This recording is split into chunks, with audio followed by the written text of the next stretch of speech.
Hello, this is Arja Kwasnikoff again, and this is part 21 of Delzhi in 44 letters. Thank you very much for joining me. The next letter that we're going to look at is one of my favorites because it is both easy and fun, but also difficult in the sound it represents. And this is another case of trying to incorporate a sound that we don't really use an awful lot in English as its own letter. So the last letter we looked at was luch, which was kind of the equivalent of our letter L.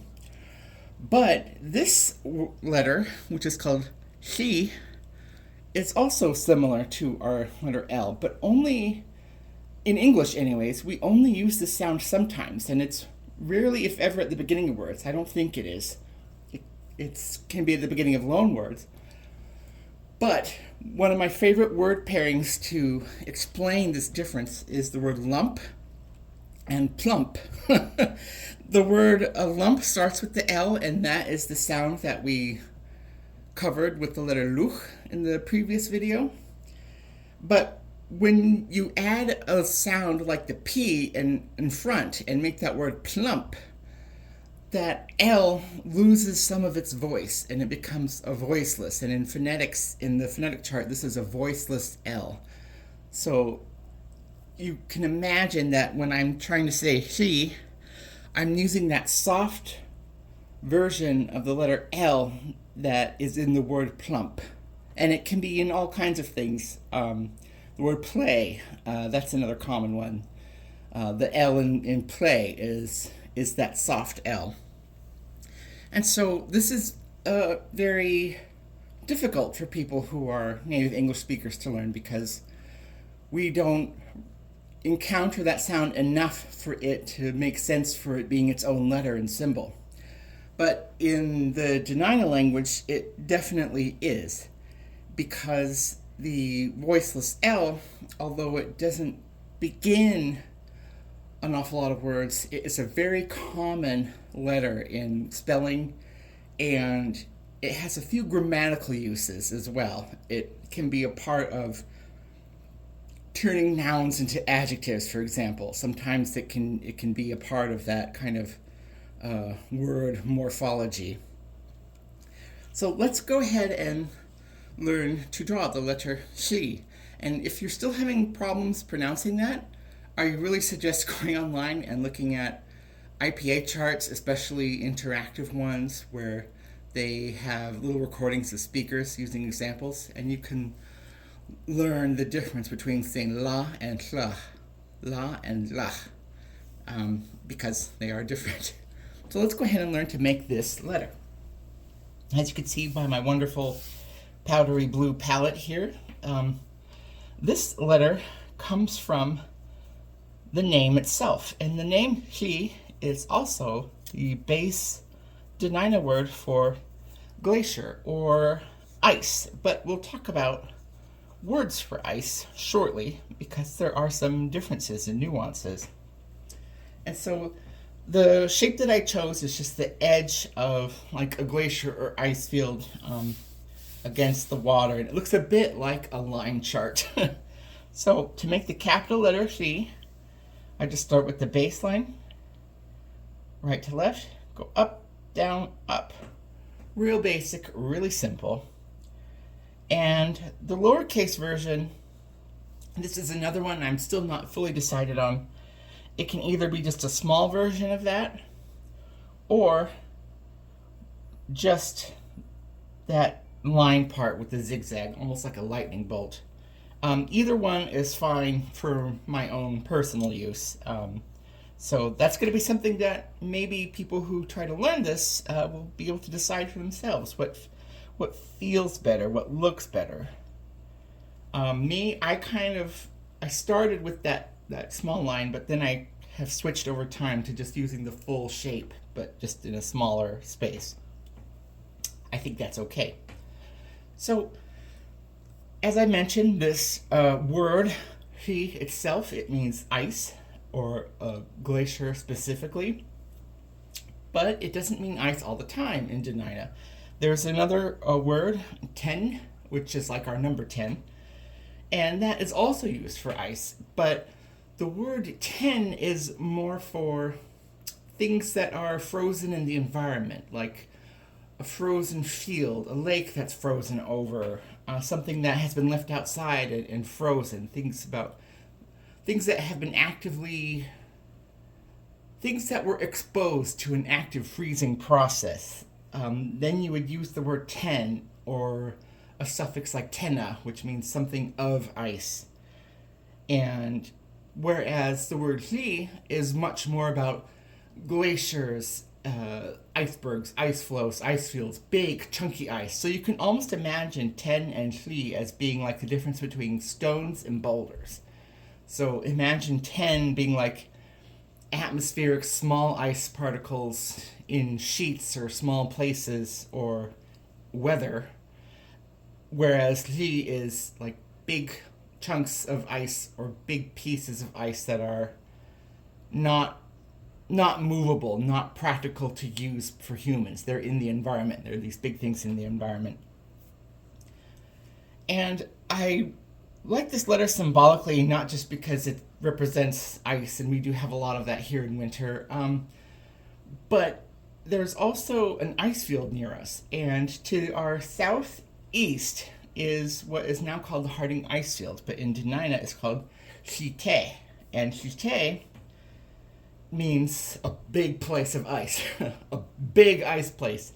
And this ice field is very important symbolically because it kind of has to do with some spiritual connections and sort of like being the edge of the universe in a way. And the Harding Ice Field itself is the largest ice field definitely in the United States, or one of the biggest in the United States and North America. And it's this big, massive bowl that sits in these confluence of mountain ranges in the Kenai Mountain Range. And it's kind of like this unnavigable barrier. And so there's no defined borders in that area, even though if you were to go fly over it, you would go to a land that wasn't a part of our tribal land anymore. It would be in another tribe's community. And it's a very big marker, and it's like a natural border between cultural regions, even between the more Dena'ina region and also the coastal region, which became more equivalent to Alutiiq, and also the confluence of Alutiiq and cultures from the southeast of Alaska. And so that's like our big physical land border. Is the borders of our lands are almost entirely waterways, except for the mountains in the far west where the volcanoes are, and also to our immediate southeast, this ice field. And so it's kind of like we're in the middle of rivers and ocean and ice, and we're sort of cut off from the world in a way, even though there are, highways and airports and all of that. So it's kind of like this crowning piece in the wider terrain of our vast territory. And it's also where a lot of the glaciers in the region originate. They kind of connect to this one big major ice field. And I love being in airplanes and flying through this region and just going over or near this big vast field of mountain peaks where the ice has built up almost to reach the top of the mountains. And it's really cool. It's kind of terrifying in a way, but it's very beautiful, and it's very I just love it a lot.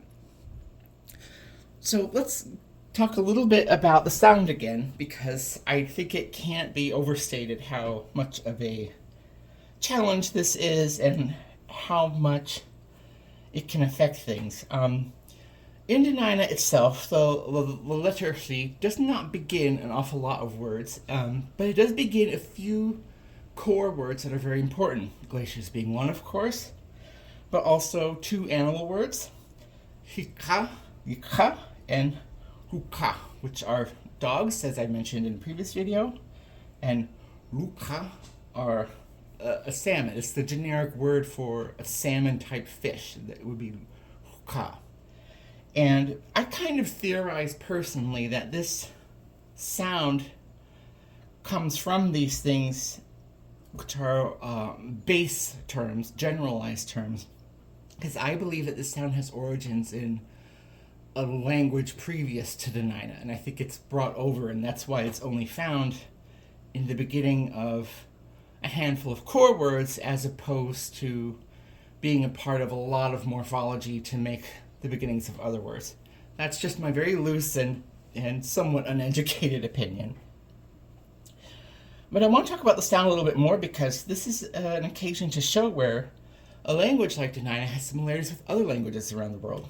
The phonetic, the IPA symbol for this is this L with like this hook slash through it. And when you see it written in Latin letters in English, you'll see the L through a slash. And that's also a very common letter in a language like Polish. Polish has the very same kind of L. And also, the sound is similar to the double L that you can find in Welsh. Although they're not pronounced the same exactly 100%, they're fairly close. And so you'll see like a double L in names like when people see the name Llewellyn. It's not actually pronounced Llewellyn in Welsh, it's Llywelyn or something like that. And that is a really fun thing to bring up. And beyond those two completely unrelated languages in the distance, this sound is also found in the neighboring language to the far north, which is Atna, and also a distant relative from the past in language evolution. We branched out. It is found in Navajo, or Dine Bazad, as most people call it now. And so that's just a neat little way to think about this letter, how it connects so many different languages and expressions throughout the world, but in completely unrelated ways. And that's something that it represents how human language and speech is much more about the physicality and how people in different places can learn and adapt to make these different sounds completely separately. And when we think about writing itself and the origins of writing, that's why historians say writing didn't start in one place. It started in multiple places. It started with pre-Mayan and pre-Chinese and pre-Egyptian peoples.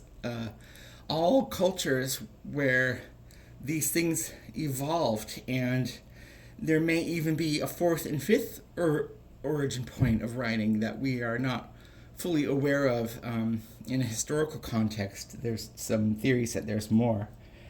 And creating sounds and words are just like that. We might create a word or a sound that somewhere somebody across the world has already invented, and it might mean something else, it might mean something similar, and I think that really speaks to the connection of people, and how when we express and make words, sometimes we're going to make things that sound similar, and I think is a really good indication of speech and writing being a part of culture,